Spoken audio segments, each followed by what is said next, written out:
Welcome to this explainer. Look, we're entirely bypassing the basics today. I know you already understand the foundations of meditation and the general premises of Buddhism, so we're jumping straight into the deep end. We're going to explore how the 2nd century philosopher Acharya Nāgārjuna and his radical deconstruction of reality didn't just revolutionize Eastern thought, but actually precisely anticipated the frontiers of modern quantum physics, cognitive neuroscience, and third-wave clinical psychology. Just take a second to absorb this quote from his magnum opus, the Mula Madhyamaka Karaka. This isn't just a mild philosophical take. It's an absolute, uncompromising intellectual war against substance ontology, and it sets an intense baseline for our entire synthesis today, the hard assertion that an independent, non-relational essence is functionally and logically impossible. So here is our interdisciplinary roadmap. We'll trace the architecture of emptiness, look at the Svatantrika Prasangika schism, dive into language and deconstruction, touch on relational quantum mechanics, and wrap up with the neurobiology of the empty self. Okay, Section 1. The Architecture of Emptiness, Subverting Substance.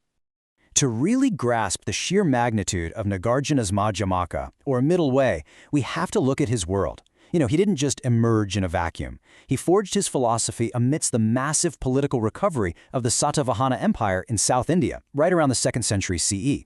He was completely surrounded by intense, high-stakes scholastic debates. You had Brahmanical Nyāya logicians formalizing strict realist categories, and Buddhist Abhidharma schools developing these highly complex models of atomism, basically suggesting that irreducible, momentary dharmas had their own inherent nature.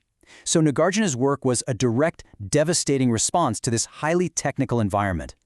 Our precise ontological target here is a concept called Svabhāva, which is the false assumption of an inherent, independent, self-subsisting essence. Nagarjuna argued logically that if things actually possessed an immutable Svabhāva, well, any form of change, causality, or transformation would be utterly impossible. Right? A totally self-existing thing literally cannot interact with anything else. Therefore, reality absolutely must be śūnyatā, or emptiness, entirely driven by dependent origination.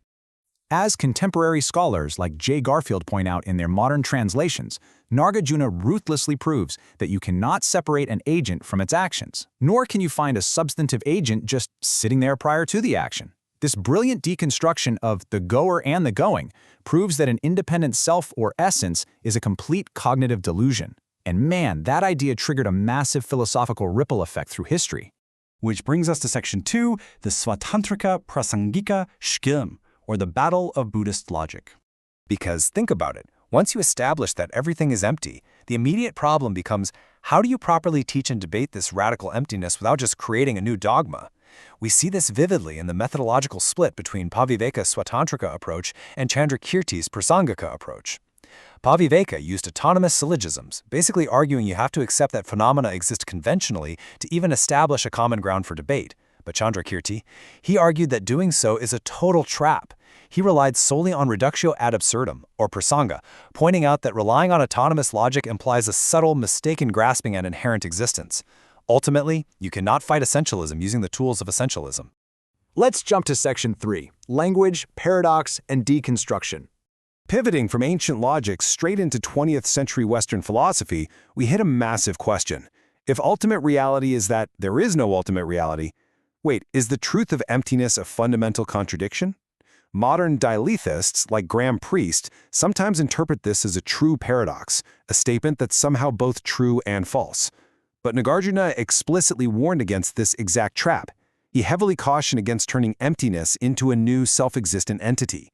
Emptiness is not some metaphysical void, it's simply a linguistic designation. It's just a tool to describe dependent arising.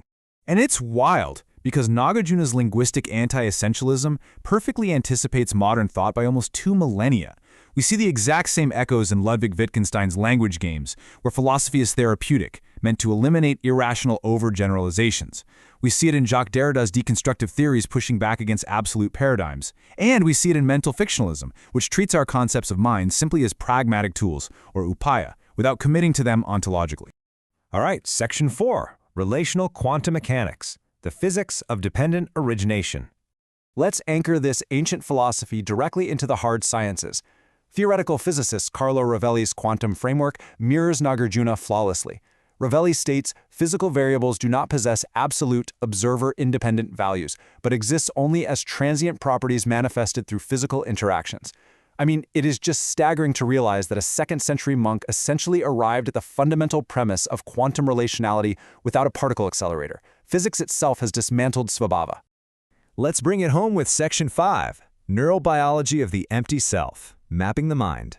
From macrophysics, we dive straight into the microbiology of the human brain, and the convergence across these disciplines is stunning.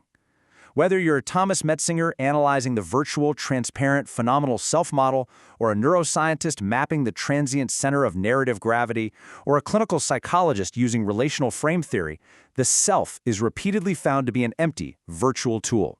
It is absolutely not a primary substance. It's a neurological and linguistic construct.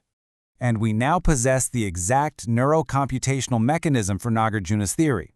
The default mode network, or DMN, driven heavily by the medial prefrontal and posterior cingulate cortices, physically generates a hyperactive, self-referential narrative. It constantly selects, gates, and integrates autobiographical memories into a transparent, unified story of you that we, quite naturally, mistakenly perceive as our eternal, unchanging essence. This brings us right to applied clinical psychology. Acceptance and commitment therapy, or ACT, brilliantly operationalizes Nagarjuna's emptiness into highly specific clinical steps.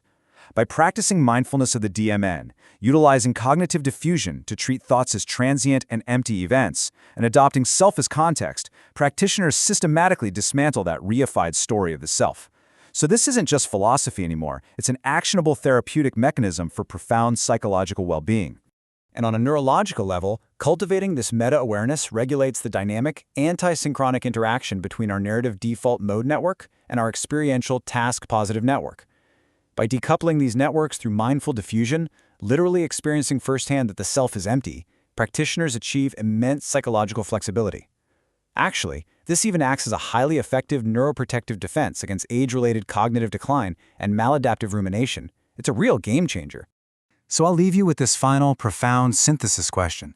If the self, language, and the physical universe itself are completely relational, perfectly mapped by modern science as entirely empty of inherent essence, what is actually constructing the reality you are experiencing right now?